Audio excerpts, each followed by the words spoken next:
Back wash ചെയ്യുമ്പോൾ ശ്രദ്ധിക്കേണ്ട കാര്യം എന്ന് വെച്ച് കഴിഞ്ഞാൽ ഈ രണ്ട് ഫിൽറ്റർ മോഡിലായിരിക്കും കിടക്കേണ്ടത്. നമ്മൾ ഇത് ഓപ്പറേറ്റ് ചെയ്യുമ്പോൾ എപ്പോഴും മോട്ടോർ ഓഫ് ആയിരിക്കണം.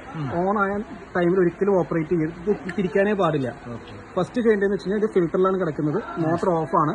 നമ്മളിത് നേരെ ഇത് പ്രസ് ചെയ്ത് ആന്റി ക്ലോക്ക് വൈസ് തിരിച്ച് ബാക്ക് വാഷിലേക്ക് ഇടുക. ഈ ബാക്ക് വാഷിലേക്ക് ഇട്ട ശേഷം മോട്ടോർ ഓൺ ആക്കുക. മോട്ടോർ ഓൺ ആയി കഴിയുമ്പോഴത്തേക്കും ഡ്രെയിൻ വഴി അഴുക്ക് പോകും. അഴുക്ക് വെള്ളം പോയി തെളിഞ്ഞ വെള്ളം വരണം. തെളിഞ്ഞ വെള്ളമാണ് പോകുന്നെങ്കിൽ തന്നെ അതൊരു 2-3 മിനിറ്റ് പോയിക്കോട്ടെ ഇരിക്കുക. അത് കഴിഞ്ഞ് മോട്ടോർ ഓഫ് ചെയ്യുക. മോട്ടോർ ഓഫ് ചെയ്ത ശേഷം വീണ്ടും പ്രസ് ചെയ്തിട്ട് ആന്റി ക്ലോക്ക് വൈസ് കണ്ടിന്യൂ ചെയ്ത് റിൻസ് എന്ന് പറഞ്ഞു 3 നേരിട്ടുണ്ട് അതിൽ കൊണ്ടുവന്നിടുക. ഇത് കൊണ്ടുവന്നിട്ട ശേഷം മോട്ടോർ ഓൺ ആക്കുക. മോട്ടോർ ഓൺ ആയി കഴിയുമ്പോൾ ഡ്രെയിൻ വഴി വീണ്ടും വെള്ളം പോകും. അത് ക്ലിയർ വെള്ളം വരണം. ക്ലിയർ വെള്ളമാണ് പോകണമെങ്കിൽ അതൊരു 2-3 മിനിറ്റ് പോയിക്കോട്ടെ ഇരിക്കുക. ക്ലിയർ വെള്ളം പോയ ശേഷം നമ്മൾ നേരെ മോട്ടോർ ഓഫ് ചെയ്യുക. ഇത് വീണ്ടും ഫിൽറ്ററിലേക്ക് ഇടുക. ഇതും ഫിൽറ്ററിലാണ് കിടക്കുന്നത്. ഇനി ഇതാണ് ഓപ്പറേറ്റ് ചെയ്യേണ്ടത്. മോട്ടോർ ഓഫാണ്.